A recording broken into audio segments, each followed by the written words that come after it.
So Dave, the White Rhino Allen, or as he called himself, the Doncaster Darren Barker for this fight, for reasons that a lot of you guys will know. Now, this fight against ARIEL Esteban Bracamonte was a very good fight, and to be fair, he was probably supposed to blast this guy out, but I think that a lot of people have been a bit harsh because Bracamonte, he came to fight and he came to trade and he was tough. He took some big shots. Now, I know that at the very end of the fight, because the fight was called off when Dave Allen caught him in round number 7 and literally busted his nose well up. It's clearly broken.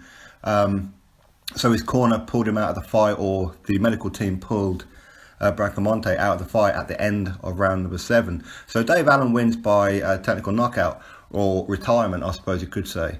But Dave Allen, he's given himself like a lot of stick, saying that that was awful. I want to apologise to everybody here.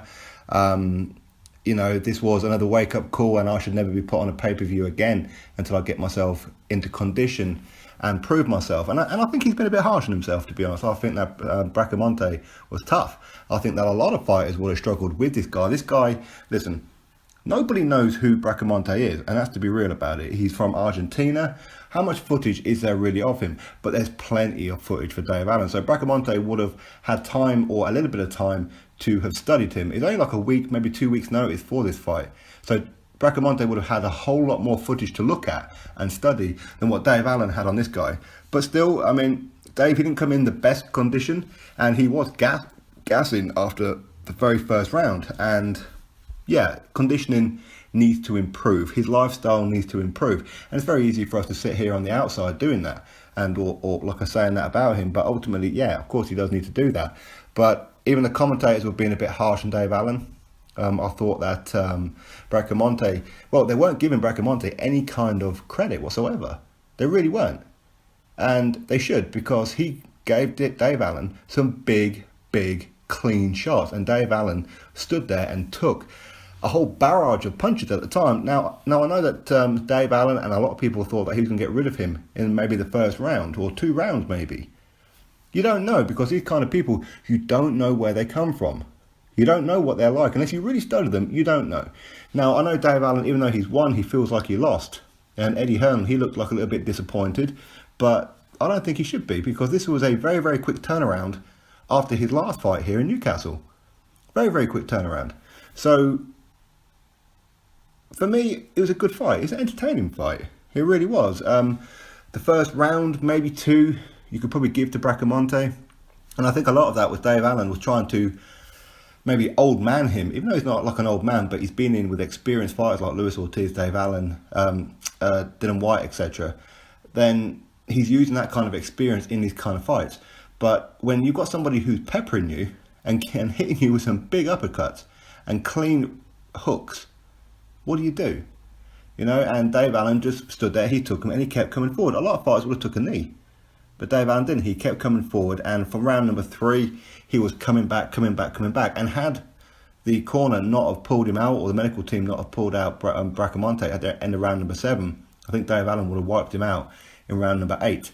And I think maybe that's why he's feeling a bit down about it, is because he didn't get a knockout that he felt was coming. He had 3 rounds left to go to do it, and it was coming. There was no way around it. Round number 7, Bracamonte got wobbled. And throughout the fight, Dave Allen wobbled Bracamonte on a couple of occasions, but Dave just didn't have the tank to jump on him and take him out. But listen, this is a condition thing, okay? And fighting too many fights so close together. Now, he is scheduled for December the 8th on the Kell Brook undercard. I think maybe he should pull out of that one and just rest. Don't be eating junk. Just rest, chill out, have like a couple of weeks off, go somewhere in the sun, enjoy yourself for like a little while, come back and get a good 8-10 week camp and get somebody lined up. Again, you see, this is what Eddie Hearn does with Dave Allen, much like he does with Dylan White. Last minute opponents. But yeah, everyone else, like Tony Bellew, like Kell Brook, like Amir Khan, like Anthony Joshua, they all get plenty of weeks notice. Why can't Dave Allen get them? Why can't Dylan White get them? So a lot of this has to lay on the doorstep of Eddie Hearn. Get opponents in plenty of time. Don't do it last minute. It's as simple as that. But anyway, congratulations to Dave Allen. I know he's feeling a little bit down, and he doesn't need to be. That's just my opinion. I thought that he controlled the fight, and he had Bracamonte on the back foot for most of the fight. And Bracamonte, he came to fight. And sometimes these things happen. Just because Eddie Hearn or the people who was commenting, doing the commentary, were looking at his box rec going, well, you know what, it ain't that good. Was it 8 wins and 2 defeats or something like that, whatever it was? Well, box rec doesn't tell the full story. Okay, he may have got robbed for those 2. You don't know. What kind of performance did he put in those several fights? You don't know. Anyway, that's my thoughts on it all. I think Dave Allen's been harsh on himself. I think the commentary team was being a bit harsh on Dave Allen. I don't know, maybe that's my bias in me. I don't know, maybe.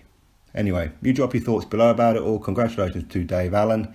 He didn't do the Stone Cold Iron Brew clap together and down them, okay, because he felt a bit down. He was let down by his own performance. But anyway, drop your thoughts below. Click that thumbs up and, of course, subscribe. Catch you all on the next video.